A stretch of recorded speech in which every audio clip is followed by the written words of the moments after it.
తాకట్లో ఉన్న మీ బంగారాన్ని విడిపించి ఆ రోజు ఆన్లైన్ రేటుకి కొంటాం. Sharma gold company.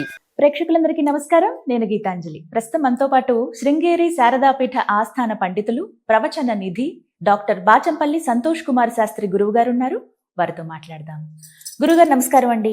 నమస్కారం అమ్మా. 2026 ఎలా ఉండబోతోంది? అటు రాశుల పరంగా కానీ మొత్తం భౌగోళికంగా ఎలాంటివి ఉండబోతున్నాయి అంటారు? ఈ సంవత్సరం 2026లో బాగా గొప్పగా ఉండేటువంటి రాశులు ఏమిటి అని చూస్తే కొంత మేరకు తులారాశి బాగుంటుంది. ఎందుకంటే తులారాశి వారికి యోగాదులు బాగుంటాయి. మకరం కొంత బాగానే ఉంటుంది, మిథున రాశి కొంత బాగానే ఉంటుంది, వృషభ రాశి కొంత బాగానే ఉంటుంది, మీనరాశి, అలాగే మేషరాశి, అలాగే కుంభరాశి, అలాగే ధనుస్సు, అలాగే సింహరాశి. ఇవి కొంత శనిగ్రహం యొక్క ప్రభావము అనేటువంటిది 2027 మార్చి వరకు ఉంది. శనిగ్రహం యొక్క మార్పు అనేటువంటిది లేదు. అందులో గురుగ్రహం అనేటువంటిది 3 సార్లు మారుతోంది. అందువల్ల దీని యొక్క ప్రభావం కూడా. కాబట్టి వచ్చే ఈ 2026లో నన్ను అడిగితే అన్ని రాశుల వారు డబ్బు కాపాడుకుంటే మంచిది. అందరికీ ఒకటే నియమం. వీరికి బాగుంటుంది, వారికి బాగుంటుంది అని చెప్పడం కంటే పొదుపు సూత్రం పాటించండి. విచ్చలవిడిగా ఖర్చులు పెట్టకండి. డబ్బుకు చాలా విలువ పెరుగుతుంది. రూపాయలను బాగా కాపాడుకోండి. ఇంకా కేంద్ర ప్రభుత్వంలో కూడా కొన్ని సంచలనమైనటువంటి మార్పులు, అంటే నిర్ణయాదులు అనేటువంటివి కొంత కఠినంగా ఉండవచ్చు. అంటే ఇది ప్రజలకు బాగుంటాయి. దీనివల్ల కొంత ప్రతిపక్షముల్లో కూడా అలజడి బాగా వస్తుంది. అందువల్ల 2026 అనేటువంటిది కొంత సంచలనాలకు వేదిక అయ్యే అవకాశం ఉంది. అందువల్ల అందరూ కూడా భగవద్ ఆరాధన, స్తోత్రపారాయణాదులు, తర్వాత ప్రతినిత్యం దేవాలయ దర్శనములు, కొంత డబ్బు కాపాడుకొని పొదుపుగా ఉండే ప్రయత్నములు చేస్తే నేను చెప్పినటువంటి రాశులు, ముఖ్యంగా బాగా జాగ్రత్తగా ఉండవలసినటువంటి రాశులు, ఒకటి మేషం, అలాగే కొంత మిథునం బాగానే ఉంటుంది. ఈ సంవత్సరం అంతా మిథునం అద్భుతంగా ఉంటుంది. తర్వాత వృషభం చాలా బాగుంటుంది. తర్వాత కర్కాటకం మధ్యస్థంగా ఉంటుంది. సింహరాశికి గురువు బాగున్నప్పటికీ కూడా అష్టమ శని దోషం అనేటువంటిది అక్కడెక్కడ ఇబ్బంది పెడుతూ ఉంటుంది. కన్యా రాశి బాగుంటుంది. తుల అద్భుతంగా ఉంటుంది. వృశ్చికము మధ్యస్థంగా ఉంటుంది. ధనుస్సుకు కొంత ఇబ్బందులు అనేటువంటివి పెరుగుతాయి అర్ధాష్టమ శని యోగాదుల వల్ల. మకరం చాలా విశేషంగా ఉంటుంది. తరువాత కుంభరాశి ఏదైతే ఉందో కొంత పర్వాలేదు, మధ్యస్థంగా ఉంటుంది. కుంభము, మీనము, మేషము ఇవి ఖచ్చితంగా కొంత ఇబ్బందులు పడక తప్పదు. కాబట్టి ఈ రాశుల వారు జాగ్రత్తగా ఉండి భగవద్ ఆరాధన కనుక చేస్తే 2026లో కూడా ఇంకా చాలా విశేషాలు కనిపిస్తాయి. మిగతా విశేషాలు ఏవైతే ఉన్నాయో మనం ఉగాది అప్పుడు మనం మాట్లాడుకుందాము. అప్పటికి పూర్తి స్థాయిలో, అంటే ఇవన్నీ కూడా నేను చెప్పింది కూడా వచ్చే గ్రహ సంచారాన్ని బట్టి. 2026 జనవరికి గ్రహాలు ఏం మారవు, ఏ గ్రహములు మారదు. మనం నిగ్రహంగా ఉంటే చాలు అంతే. కాబట్టి గ్రహాలు ఏవి మారవు. కానీ 2026 అనగానే మనకేమిటి, జనవరి 1వ తారీఖు నాడు గుడికి వెళ్ళటాలు. కాబట్టి ఇటువంటివన్నీ మనం చూస్తూ ఉంటాం. ప్రాకృతికమైన మార్పులు లేవు, సంప్రదాయంలో వచ్చేటువంటి మార్పులు లేవు, గ్రహ సంచార రీత్యా మార్పులు లేవు. 2026 గురించి చెప్పుకోవాలనుకున్నా 2026లో ఉన్న గ్రహములను బట్టే చెప్పాలి. అంతే. ఎందుకంటే ఉగాది వస్తే కానీ మనకు పూర్తి పంచాంగం అనేటువంటిది రాదు. సరే, నేను పంచాంగం రాస్తాను కాబట్టి, ఆల్రెడీ నా పంచాంగం అనేటువంటిది ప్రిపేర్ అయిపోయింది కాబట్టి, మేము చెప్పాలన్నా రాశులను బట్టి, గ్రహాలను బట్టి, గ్రహ సంచారాన్ని బట్టి 2026 ఏప్రిల్ వరకు ఏమీ పెద్దగా మారే గ్రహాలు ఏం లేవు. కానీ 2026లో మాత్రము ఒక 3 విషయాలు ఉన్నాయి. అంటే దేశారిష్ట యోగాలు ఎక్కువగా ఉన్నాయి. చాలా దేశారిష్ట యోగాలు, అంటే దేశానికి అరిష్టం కలిగించేటువంటి యోగమును దేశారిష్ట యోగము అంటారు. ఇవి 2026లో కొంత ప్రబలంగా కనిపిస్తూ ఉన్నాయి. ఒకటి ఏమిటి, ఏప్రిల్ 10 నుండి జూలై 4 వరకు కాలసర్పయోగం అనేటువంటిది ఉంది.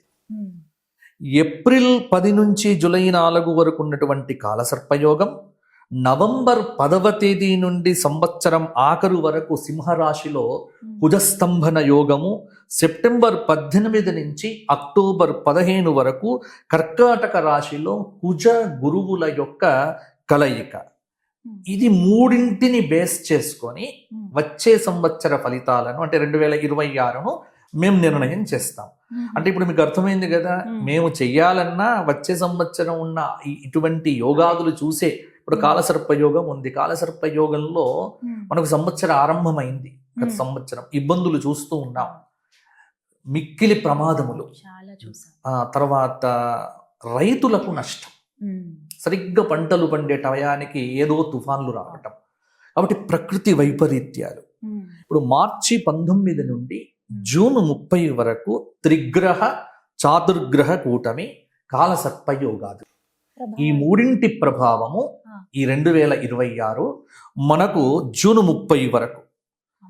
కాబట్టి ఈ సమయంలో కొంత చాలా రాజకీయంగా కొంత అనిశ్చితి కావచ్చు. పశ్చిమ బెంగాల్ వంటి ప్రదేశములలో విపరీతమైన హింస చెలరేగవచ్చు. కొంత మత సంబంధమైనటువంటి కొంత కల్లోలములు వీటికి హేతువు కావచ్చు. కాబట్టి ఈ విషయముల యందు ప్రజలు చాలా జాగ్రత్తగా ఉండాలి. ముఖ్యంగా ఈ సంవత్సరం వేసవి అద్భుతమైన హీట్ ఉంటుంది. నాకు తెలిసి 50 డిగ్రీలు టచ్ కావటం అంటే తప్పకుండా అవుతుంది. 50 డిగ్రీలు కొన్ని రాష్ట్రముల్లో. ఇప్పుడు ఈ వీడియోనైతే రికార్డ్ అయ్యే ఉంటుంది కదా, మీరు చూడవచ్చు. ఎందుకంటే మనం ఇంత ముందుగా చెప్తున్నాను కదా, ఖచ్చితంగా 50 డిగ్రీల వరకు కొన్ని రాష్ట్రముల యందు నమోదవుతుంది. ఎన్నికలు జరిగేటువంటి రాష్ట్రాల్లో కొన్నిటిల్లో అధికార పార్టీ వారే అధికారాన్ని పొందే అవకాశం అధికంగా కూడా కనిపిస్తూ ఉన్నది. అలాగే కొంత సినీ పరిశ్రమలో కూడా కొంత కల్లోలమైన వాతావరణం ఏర్పడవచ్చు. దాదాపు బాగా అద్భుతం అనుకున్నటువంటివన్నీ డిజాస్టర్లు కావచ్చు, ఏమీ లేనివి సైలెంట్ గా వచ్చి అద్భుతమైన విజయాలు వస్తాయి. ఇవి కూడా జరగవచ్చు. జూలై 1 నుండి సెప్టెంబర్ 30 వరకు కాలసర్ప యోగం. ఈ కాలసర్ప యోగం ఇక్కడ అంటే కాలసర్ప యోగం ముగిసిపోతుంది. ఆ కాలసర్ప యోగం ముగిసిన తరువాత కొంత నైరుతి ఋతువుల యొక్క గాలులు వస్తాయి కదా, ఋతుపవనాలు అంటాము. వాటి యొక్క ప్రభావం చేత రాష్ట్రమంతా కొంత వర్షాలైతే ఇబ్బంది లేదు. కానీ ఇక్కడ గుర్తుపెట్టుకోవాల్సింది ఏంటంటే సకాల వర్షాలు, అకాల వర్షాలు. సకాల వర్షముల కంటే అకాల వర్షములే ఎక్కువగా. 2026లో ప్రజలు డబ్బు జాగ్రత్తగా పెట్టుకోవాలి. రిసెషన్ వచ్చే అవకాశం కూడా ఉంది. కొంత ఇక్కడ కదా అమెరికా కానీ 2026 కాదు 27 వరకు కూడా డబ్బులు ఎక్కడ పెట్టొద్దు. భూమి మీద పెట్టకండి, క్యాష్గా పెట్టుకోండి, దాచిపెట్టుకోండి. డబ్బులు విచ్చలవిడిగా ఖర్చు పెట్టడం అనేటువంటిది ఇబ్బంది పడతారు. ఎందుకంటే ఖర్చులు తగ్గించుకొని పొదుపు అనేటువంటిది కొంత విలాసాలకు, ఈ పెళ్లిళ్ళు ఘనంగా చెయ్యటాలు కొంత తగ్గించుకొని డబ్బును పొదుపుగా వాడుకోవటం అనేది 2026లో ప్రతి ఒక్కరు కూడా ఈ సూచన పాటిస్తే వారికే బాగుంటుంది. కాబట్టి షేర్లలో పెట్టుబడులు ఒకసారి ఢమాలైపోతాయి. తర్వాత మ్యూచువల్ ఫండ్స్ లో పెట్టండి అని చెప్తున్నారు, కానీ అది చాలా దీర్ఘకాలికంగా ఉండాలి. కాబట్టి దానిలో కూడా కష్టమే. కొంత బంగారం అనేటువంటిది రేట్ ఇంకా పెరుగుతుంది, ఖచ్చితంగా పెరుగుతుంది. 100% బాగా పెట్టొచ్చు. బంగారం మీద పెట్టుబడి పెడితే నష్టం లేదు. ఎందుకంటే బంగారం అంటే ఎప్పుడంటే అప్పుడు క్యాష్గా చేసుకోవచ్చు. కాబట్టి ఒక భూమి మీద పెట్టుబడి పెడితేనే మనం తొందరగా అమ్మలేము. కాబట్టి బంగారం మీద పెట్టుబడి బాగుంటుంది. అక్టోబర్ 1 నుంచి డిసెంబర్ 31 వరకు అన్ని గ్రహములకు కూడా సమసప్తకము, షష్టాష్టక స్థితి. కాబట్టి ప్రతిరోజు గవర్నమెంట్లో ఏదో ఒక ప్రాబ్లం, తెలంగాణ గవర్నమెంట్ కావచ్చు, ఆంధ్రప్రదేశ్ గవర్నమెంట్ కావచ్చు, సెంట్రల్ గవర్నమెంట్ కావచ్చు, ఏదో ఒక ప్రాబ్లం తప్పకుండా ఉంటుంది. ఉత్తరాది దేవాలయాల యందు కూడా కొన్ని అపశృతులు వచ్చే అవకాశము ఉంది. జాగ్రత్తగా ఉండండి. ఏది చార్ధామ్ యాత్రలు, తర్వాత మానస సరోవర యాత్రలు చేసేటువంటి వారు, అమరనాథ్ యాత్రలు చేసేటువంటి వారు ఇంకా జాగ్రత్తలు తీసుకోవాలి. ఎందుకంటే ఉత్తరాది రాష్ట్రముల్లో ప్రాకృతిక బీభత్సములు, కొండ చర్యలు విరిగి పట్టడం అనేటువంటిది వచ్చే సంవత్సరం అధికంగా ఉండే అవకాశం ఉంది. విహారయాత్రలు, విషాద యాత్రలు కావచ్చు, విచ్చలవిడిగా వెళ్ళకండి. అలాగే పంజాబ్, బీహార్, ఉత్తరప్రదేశ్ రాష్ట్రాల్లో కొంత అరాచక శక్తుల యొక్క ప్రభావం అనేటువంటిది కనిపిస్తుంది. అలాగే కొన్ని భూకంపాలు వచ్చే అవకాశము ఉంది. అలాగే పశ్చిమ బెంగాల్ వంటి ప్రాంతముల యందు కొన్ని అల్లర్లు జరిగే అవకాశం కూడా ఉంది.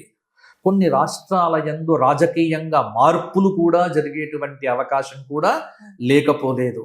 ఈ ప్రభుత్వము ఆ ప్రభుత్వము కావచ్చు, ఆ ప్రభుత్వము వేరే ప్రభుత్వము కావచ్చు, మొత్తానికి ఇటువంటి మార్పులు 2027 జనవరి 1 నుండి ఏప్రిల్ 6 వరకు, అంటే మీరు 2026 అడిగారు, నేను 27 వరకు చెబుతున్నాను. సింహరాశిలో కుజస్తంభన యోగము వల్ల కొంత అంతగా పరిస్థితులు అనేటువంటివి అనుకూలించవు.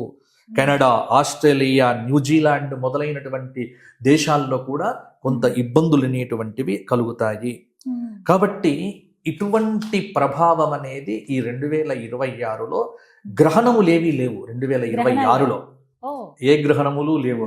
గ్రహణములు వస్తే మీ టీవీలకు ఎక్కువగా అసలు దొరుకుతుంది మ్యాటర్. జాగ్రత్త చెప్దామని లేదు, ఎక్కువ గ్రహణములు భారతదేశంలో కనిపించేటువంటి గ్రహణములు ఏవి కూడా మనకు 2026లో లేవు. అలాగే ఈ సంవత్సరం ఏమిటి అంటే కొంత భూకంపము, సునామీ వంటి ఉపద్రవాలు కూడా వస్తాయి. అందువల్ల దేవాలయాలలో కొంత శాంతి కార్యక్రమాలు ఇవన్నీ చేయించటము. చాలా సంతోషం. ఇబ్బంది పెట్టానేమో, క్షమించండి. కానీ ఎప్పుడు వింటూ ఉంటాం మీరు చెప్పే విధానం అది. ఇప్పుడు ఎదురుకుండా చూస్తుంటే ఇంకా సంతోషం అనిపించింది. చాలా వివరంగా తెలియచేశారు. మళ్ళీ ఉగాది కోసం మేము ఎదురు చూస్తాం. తప్పకుండా ఉగాది అప్పుడు సవివరంగా గ్రహ సంచార గతులను బట్టి అప్పటికి నా పంచాంగం కూడా వస్తుంది. తర్వాత రాష్ట్ర ప్రభుత్వం కూడా చెప్పేటువంటి అవకాశం ఉంటుంది. కాబట్టి అన్ని విషయాలు అప్పుడు తప్పకుండా చర్చించుకున్నాము. ఏదైనా ధర్మంగా ఉండాలి, దైవికమైనటువంటి మార్గాన్ని విడవకూడదు. ఇది ఎప్పుడూ చెప్పేదే.